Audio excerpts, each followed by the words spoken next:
episodes are booking. Everybody's looking. It's Focus on Cooking with Lorraine. Hi, welcome to Focus on Cooking. It's been a very rough 3 months for everybody, and I hope you're all well.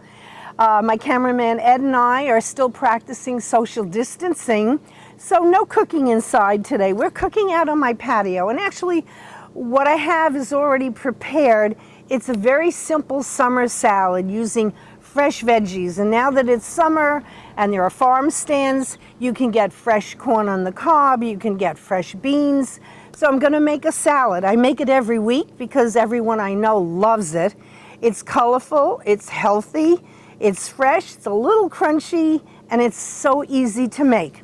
So I have everything prepared for us. What you do is you get some green beans and you cook them a little tender. So we're going to put that in the salad. Let me just close this up. And of course, I cooked up 2 ears of corn on the cob, fresh sweet corn from a farm stand. We're going to add that in and mix it up. So it looks like that. Look how colorful it is. But we're not done. We're going to add in finely chopped red onion. And red onion is very good. It has a nice flavor in a salad. And you can put in as much as you want, as little as you want. Mix that in. Now, I'm going to add beans, and beans are very, very healthy for you. I have black beans. You can use kidney beans or chickpeas. I prefer, personally, I like black beans or kidney beans. And you're going to get them in the can. You're going to rinse them off and drain them. Add them to your salad.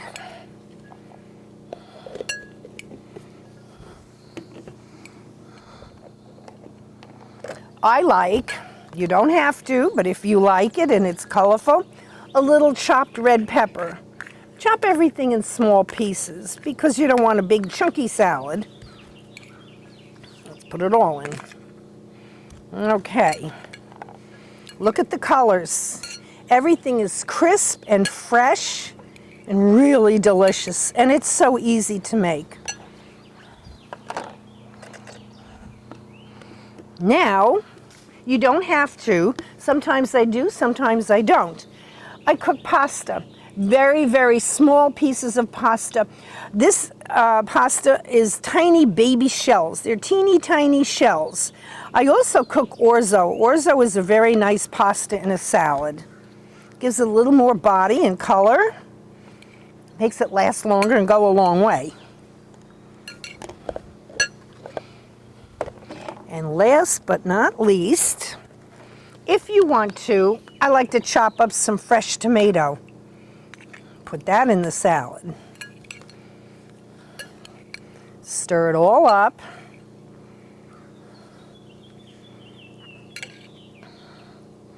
Look at how colorful and beautiful that looks.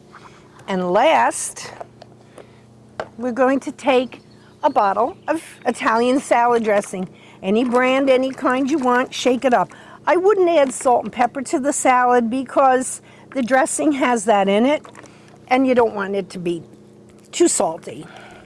And just use a bottle of Italian dressing, sprinkle that in to your tasting,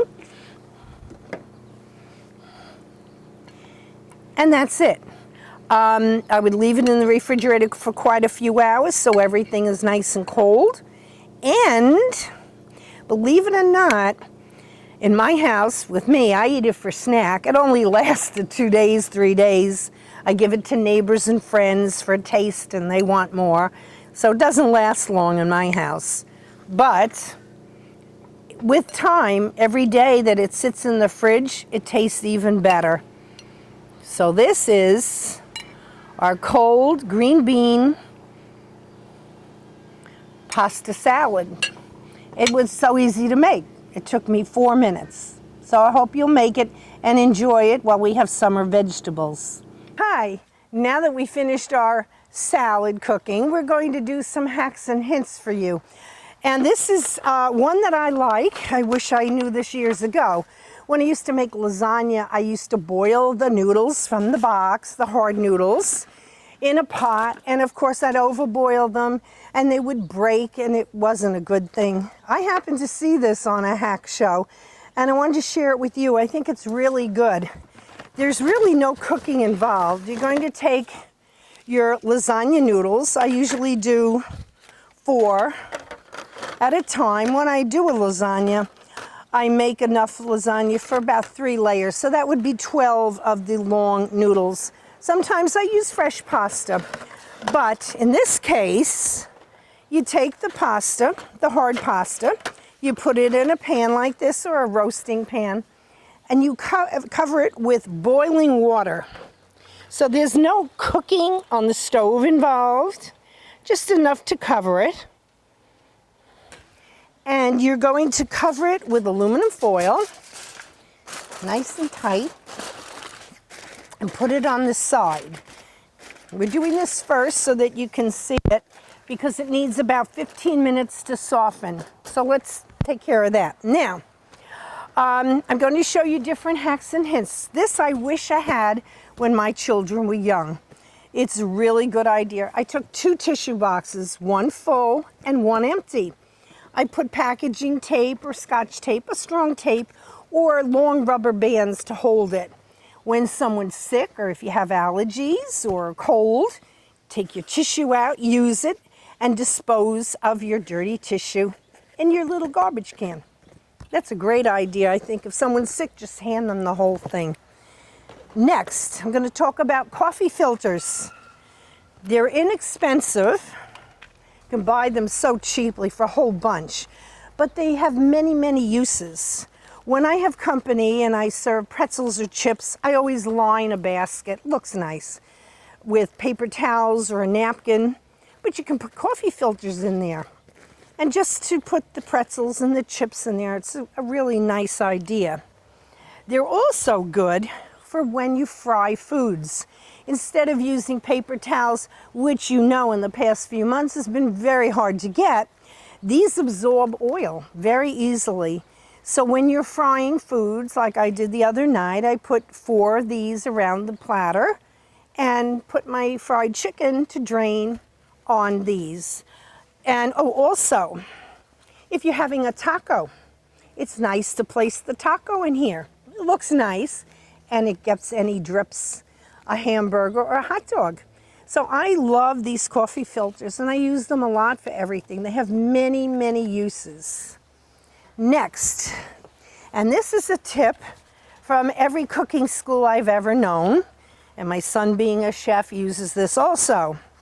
Fresh herbs. There's nothing like fresh herbs. They make everything smell better, taste better, but they don't last that long. If you put them in a plastic bag in the refrigerator, moisture gets in and kills them right away. So I'm taking fresh basil today, and you wrap the herbs in a paper towel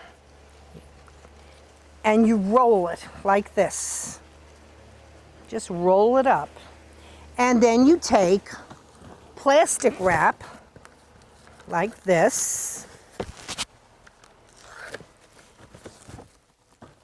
and roll the rolled paper towel in the plastic wrap. Your herbs will last for almost 2 weeks this way. You have a little package of fresh herbs. Now, also, a strawberry. To hull a strawberry, some people have the little hull thing that you can buy, the huller. I'm lazy sometimes. I just take a paring knife and cut the top off, but I cut off half of the strawberry. I saw this tip. Take a straw, a drinking straw, not a flimsy one though, a nice thick one. Stick it in the bottom of the strawberry, push it up through the top, and it takes the green off easily, leaving you with almost all of your strawberry. Next tip, I'm going to talk about some. I wrote them down.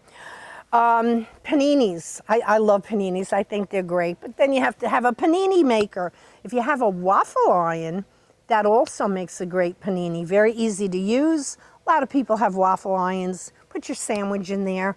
put it down, grill it. It makes a great panini maker.